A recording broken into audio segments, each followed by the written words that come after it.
بسم اللہ الرحمن الرحیم۔ ناظرین کرام، اسرائیلی یہودی وہ کس مسیحا کے انتظار میں ہیں؟ ان کی پرانی جو کتابیں ہیں، تورات، انجیل، جو کہ اللہ کی سچی کتابیں تھیں، اور ان میں تحریف کر کے جب بدل دیا بنی اسرائیل نے تو انہیں متروک قرار دیا گیا، اور اللہ کی حتمی کتاب قرآن مجید وہ انسانوں کی بھلائی کے لیے نازل کر دی گئی۔ اللہ کے برگزیدہ اور چنیدہ بندے، اللہ کے سچے رسول محمد صلی اللہ علیہ وآلہ وسلم کے قلب پر۔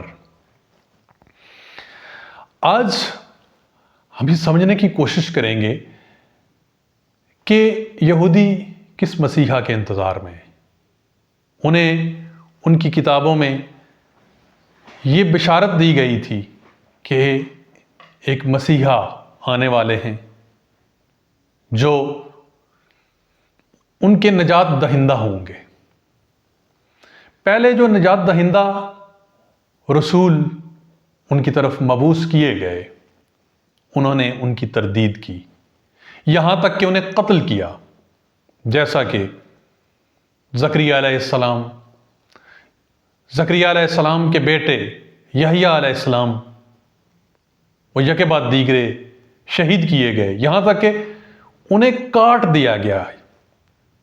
زکریا علیہ السلام کے سر پہ آرا چلا دیا گیا، اور پھر یہودی پھر انتظار میں بیٹھ گئے کہ ایک مسیحا آنے والا ہے، اور پھر اللہ نے عیسیٰ علیہ السلام کو انہی کے اندر سے پیدا کیا، اسی قوم کے اندر سے پیدا کیا، اور ان کی پیدائش، ان کا بچپن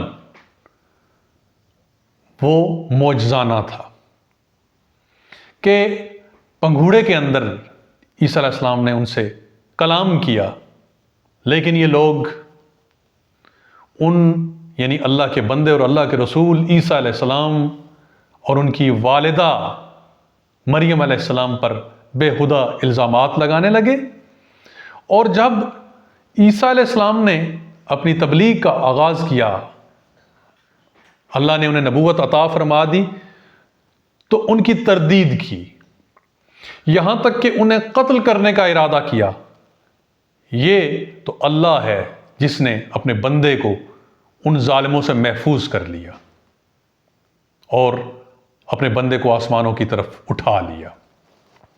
لیکن یہودیوں نے اپنے تئیں، اپنی دانست میں اپنے مسیحا کو قتل کر دیا، اور اس کے بعد یہ لوگ پھر اس انتظار میں بیٹھ گئے جب ان پہ مصیبتیں نازل ہوئیں کہ ایک مسیحا آنے والا ہے جو ان کا نجات دہندہ ہوگا۔ کیوں؟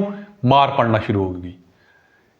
70 عیسوی میں ان پہ رومی بادشاہ ٹائٹس وہ ان پہ حملہ آور ہوتا ہے، ان کی تہس نہس انہیں کر دیتا ہے، انہیں بیت المقدس سے نکال دیتا ہے، اس پاک سرزمین سے نکالتا ہے۔ اس کے بعد پھر بخت نصر وہ ان کی سرکوبی کرتا ہے،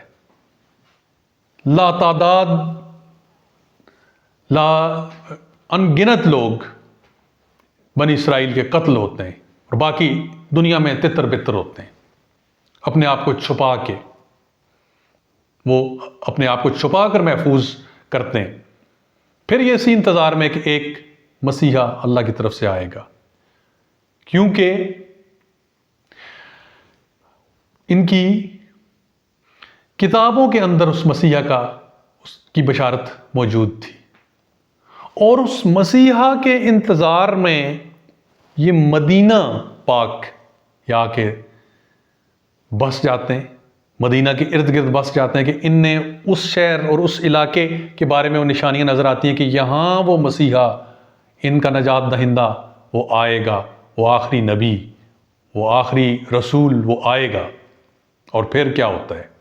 اسی انتظار میں بیٹھے ہوئے ہیں، لیکن ان کی بدبختی ان کے دلوں کے اندر موجود تھی اور ہے کہ نبی اکرم صلی اللہ علیہ وسلم جب مکہ سے مدینہ تشریف لاتے ہیں، اس سے پہلے انہیں خبر ہو چکی ہے کہ بنی اسماعیل میں آخری نجات دہندہ پیدا ہو چکا ہے، تو تعصب اور بغض وہ انہیں کہیں چین نہیں لینے دیتا، اور پھر یہ آخری مسیحا اس کے بھی دشمن، ان کے بھی دشمن بن جاتے ہیں۔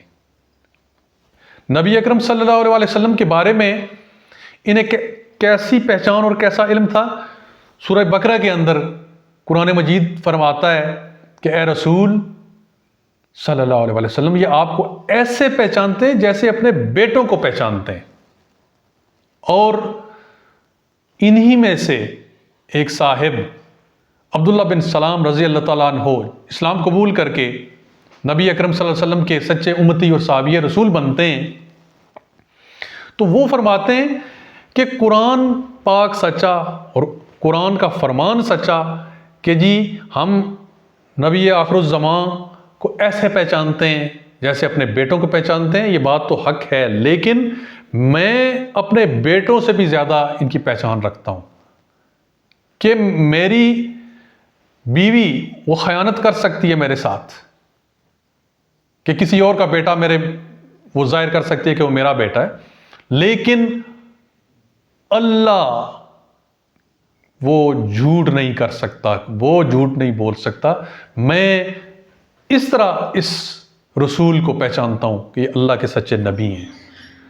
تو کیا ہے کہ اتنی واضح پہچانیں یہ رکھتے ہیں رسول اللہ صلی اللہ علیہ وسلم کی، اور اس کے بعد باوجود کیا ہوتا ہے؟ تردید کر دیتے ہیں نبی پاک کی، تکذیب کر دیتے ہیں، یہاں تک کہ ان کے ساتھ جنگ کرتے ہیں۔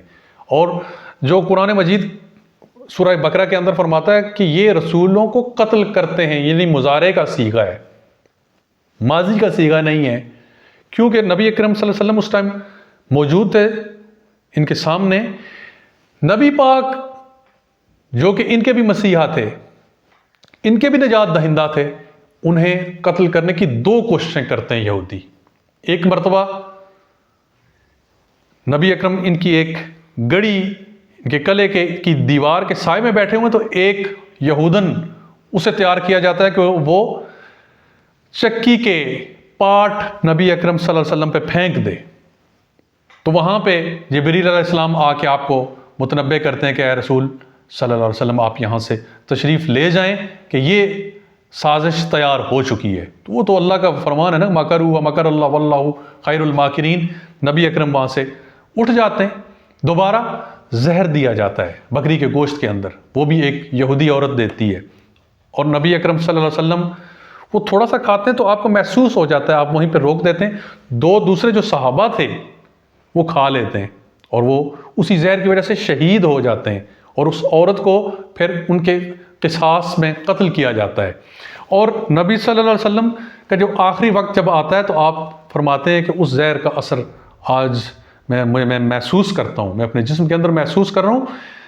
تو کہنے کی بات یہ ہے کہ انہوں نے اپنے آخری نجات دہندہ، اس انسانیت کے آخری نجات دہندہ مسیحا کو بھی قتل کرنے کی بھرپور کوشش کی۔ اللہ نے اپنے بندے، اپنے رسول کو محفوظ رکھا۔ اب یہ کس کے انتظار میں بیٹھے ہوئے ہیں؟ اب یہ دجال کے انتظار میں۔ دجال کے بارے میں بھی جو ہماری اسلامی روایات وہ ملتی ہیں، وہ اس میں بھی علماء کا اختلاف ہے۔ کچھ علماء کہتے ہیں کہ وہ ایک فرد ہوگا جو ان کا ساتھی ہوگا، جو شیطان کا نمائندہ ہوگا، ابلیس کا نمائندہ ہوگا، اور اسے عیسیٰ علیہ السلام قتل کریں گے، ختم کریں گے۔ اور کچھ علماء کی رائے یہ بھی ہے کہ دجال ایک نظام کا نام ہے، دجل کا نظام، یعنی دھوکہ دینے والا نظام، جیسا کہ آج کل دنیا کے اندر چل رہا ہے، اور اس کا خاتمہ بھی خیر اللہ کے حکم سے ہی ہوگا۔ تو کہنے کی بات یہ ہے کہ رسولوں کو چھوڑ کے، اللہ کے بھیجے ہوئے برگزیدہ بندوں، اللہ کے نبیوں کو چھوڑ کے یہ کس کے انتظار میں بیٹھے ہوئے ہیں؟ یہ انتہائی توہم پرست قوم ہے۔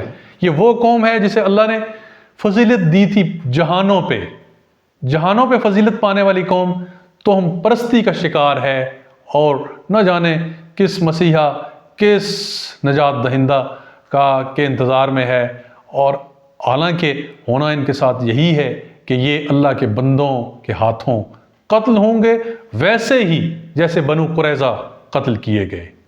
انشاءاللہ۔ جزاکم اللہ خیر۔